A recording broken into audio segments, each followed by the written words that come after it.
Either move him or move me. The words sliced through the quiet cabin so sharply that even the gentle hum of the engines seemed to fade for a heartbeat. Every nearby passenger turned at once. A flight attendant paused halfway down the aisle, still holding a tray of bottled water. A businessman lowered his laptop. A little boy stopped looking out the window. The silence wasn't loud, but it carried the unmistakable weight of judgment. Standing beside seat 2A, Victoria Sterling adjusted the sleeve of her tailored ivory blazer as though she had merely pointed out a mistake on a menu. Her posture remained flawless. Her diamond watch caught the warm overhead lighting, and her expression suggested complete confidence that everyone around her would understand exactly why she refused to sit beside the man already buckled into the window seat. Marcus Brooks looked up from the book resting on his lap. He was dressed simply in a charcoal jacket that had clearly seen years of honest use, dark jeans, polished brown boots, and a faded leather backpack tucked neatly beneath the seat in front of him. Nothing about him invited attention. Nothing about him suggested wealth or influence. Yet there was a quiet steadiness in his eyes that refused to disappear beneath anyone else's opinion. The flight attendant offered Victoria a careful smile. "Ma'am, is there a problem with your assigned seat?"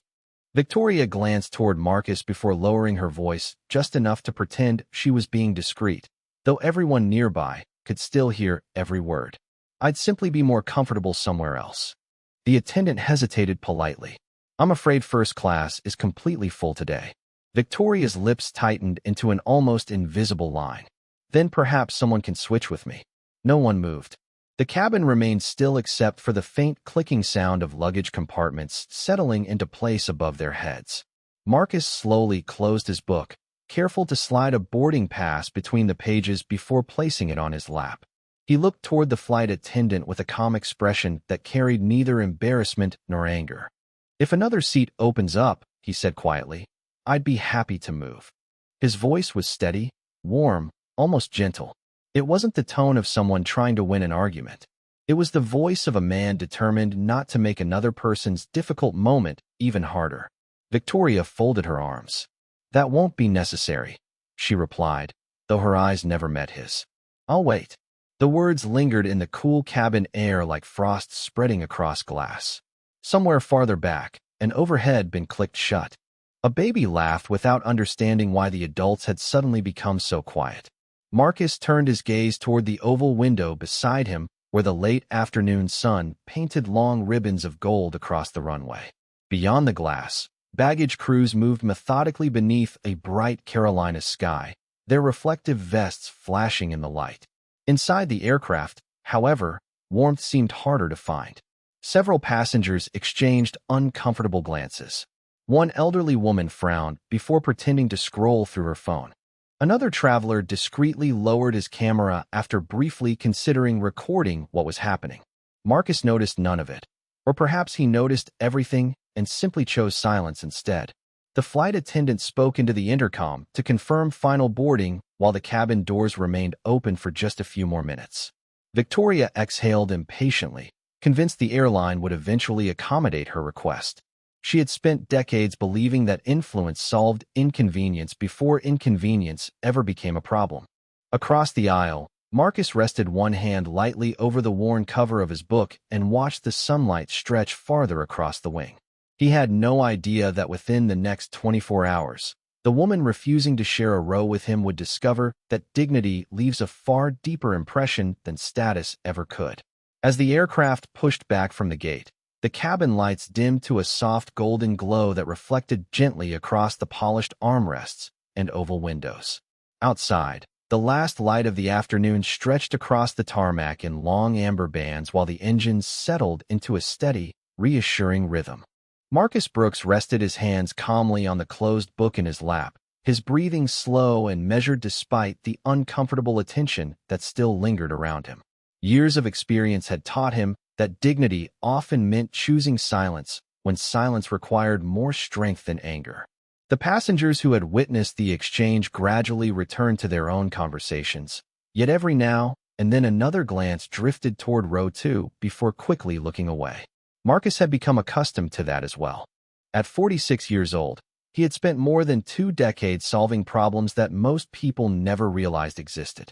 For 17 of those years, he had served as one of the nation's most respected aviation safety engineers, helping investigate equipment failures, reviewing emergency procedures, and advising airlines on how to prevent tragedies before they ever happened.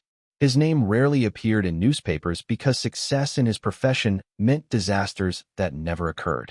Several years earlier, after his mother had been diagnosed with a chronic heart condition, Marcus quietly stepped away from his demanding federal position and began working as an independent consultant.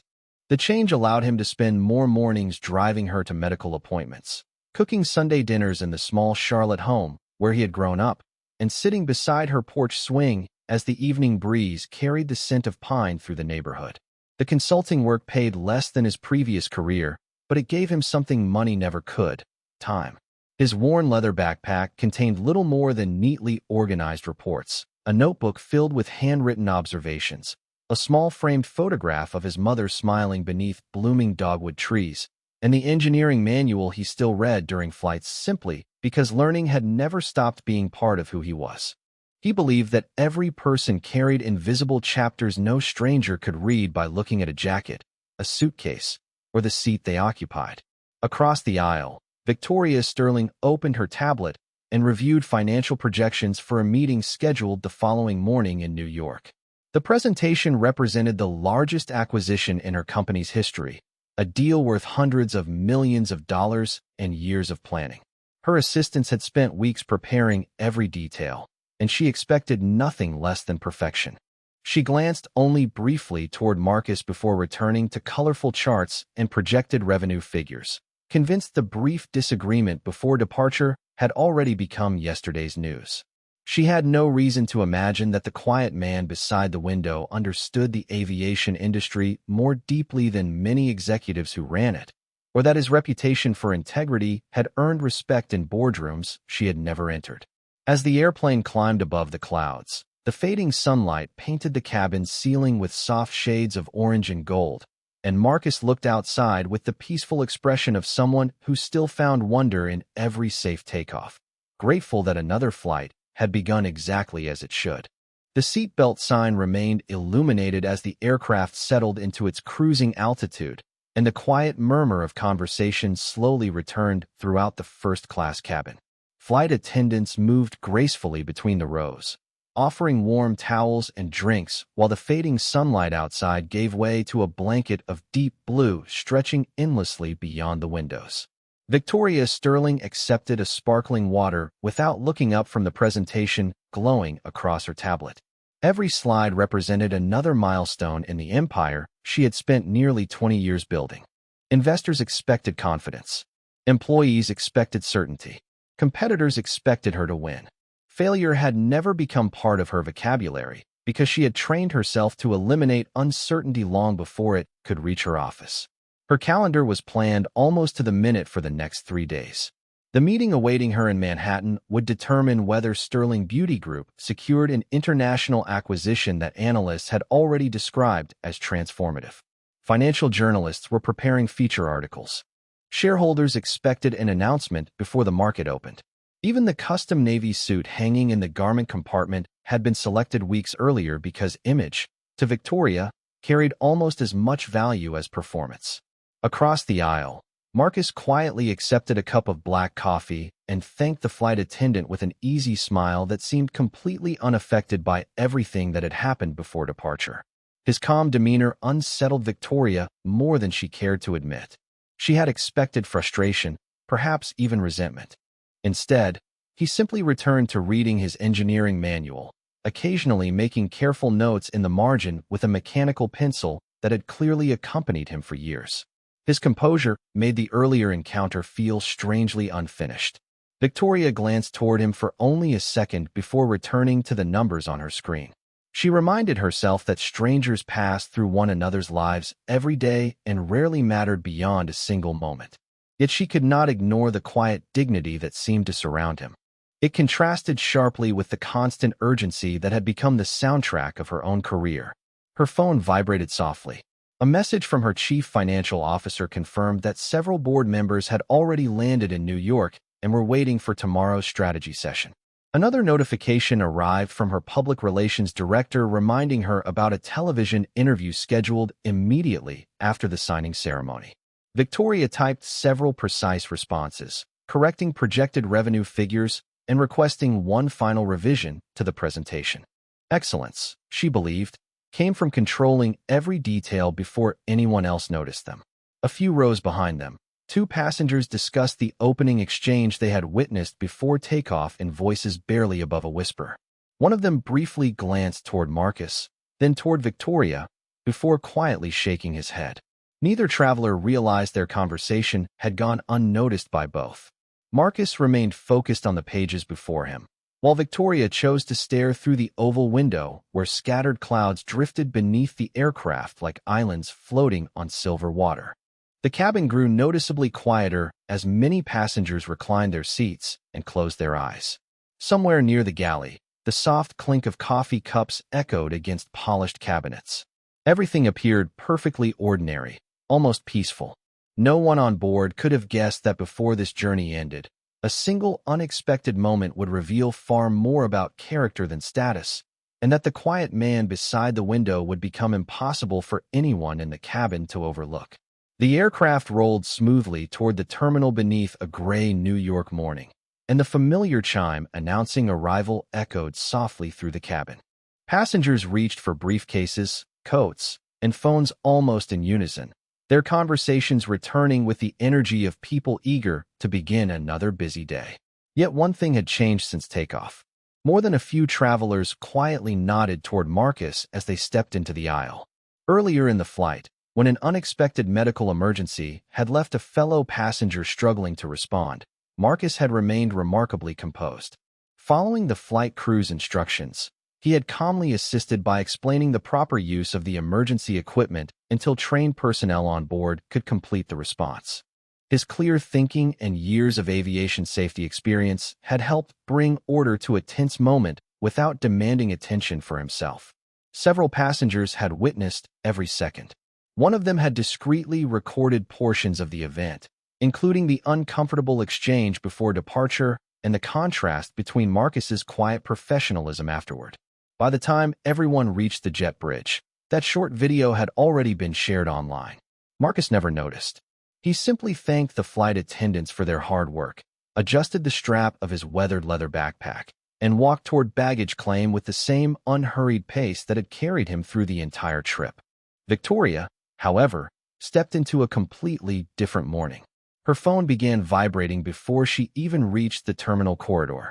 At first, she assumed the flood of notifications came from colleagues preparing for the acquisition meeting. Instead, dozens of messages filled her screen within minutes. Her communications director asked her to call immediately.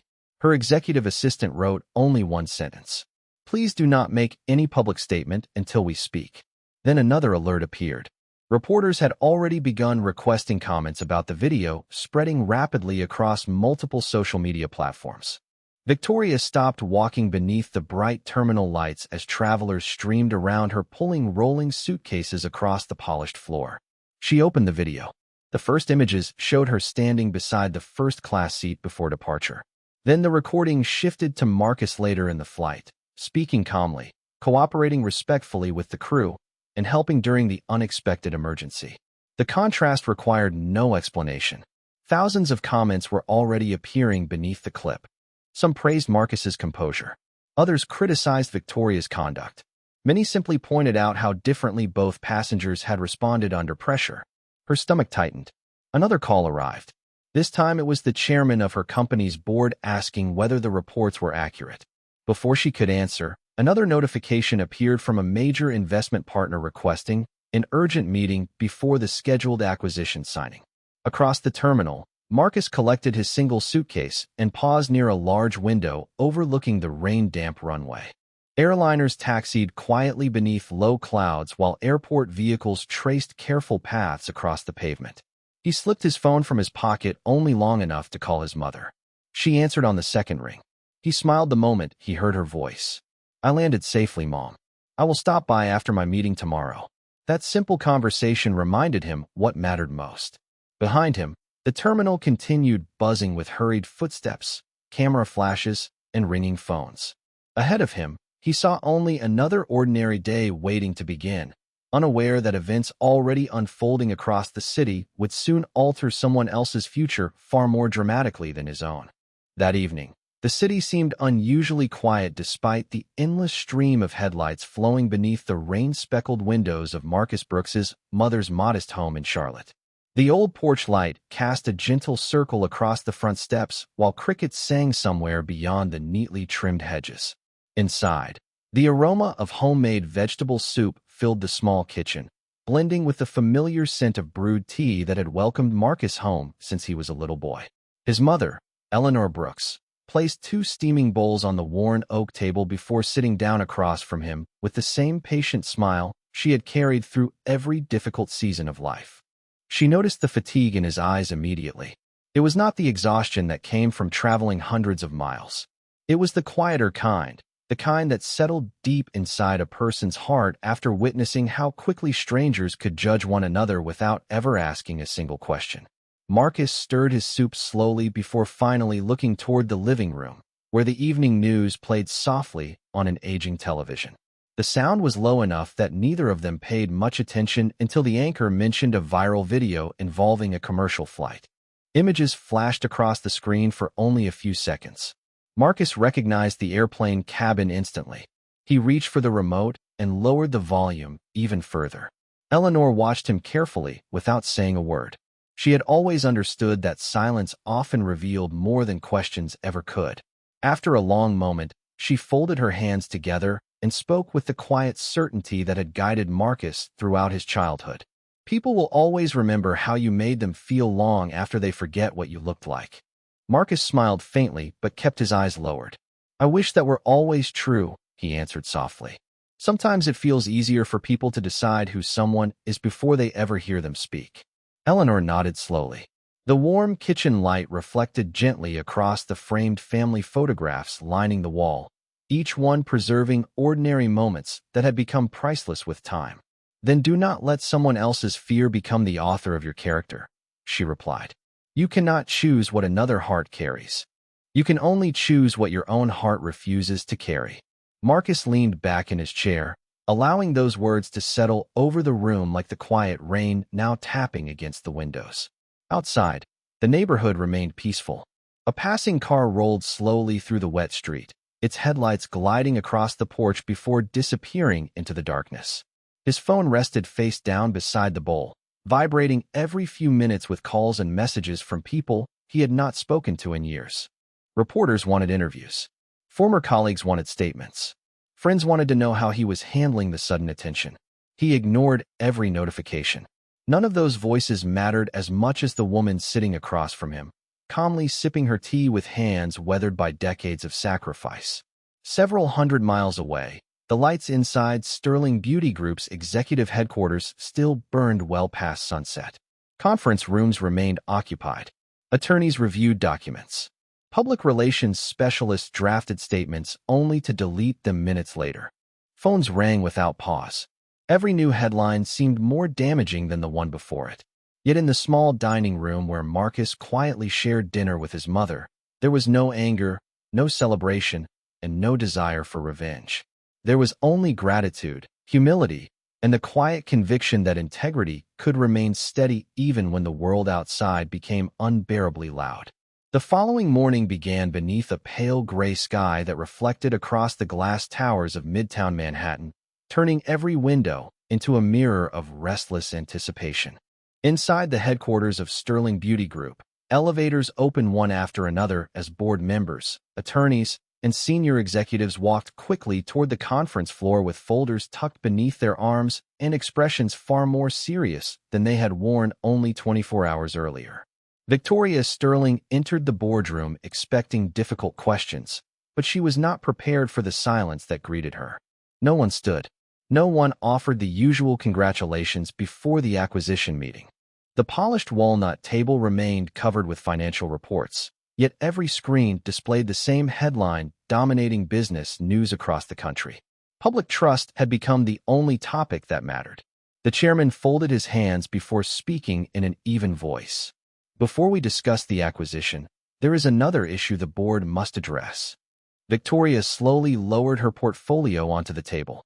She glanced around the room, searching for familiar allies, but found only thoughtful faces avoiding unnecessary eye contact.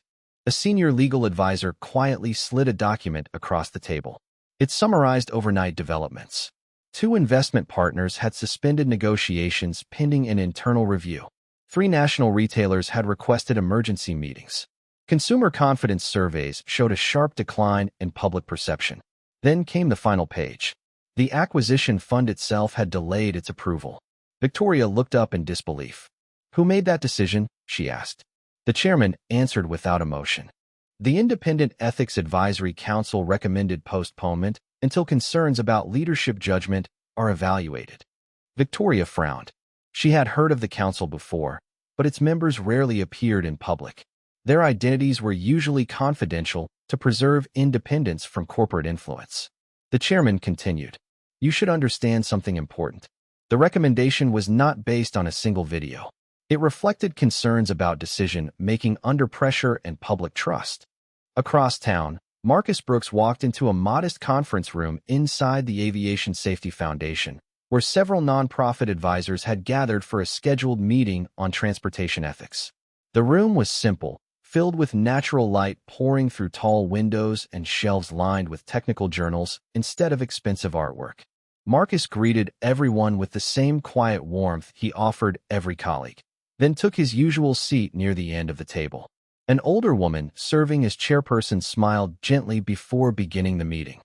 "Before we continue," she said, "we want to acknowledge the professionalism you demonstrated yesterday.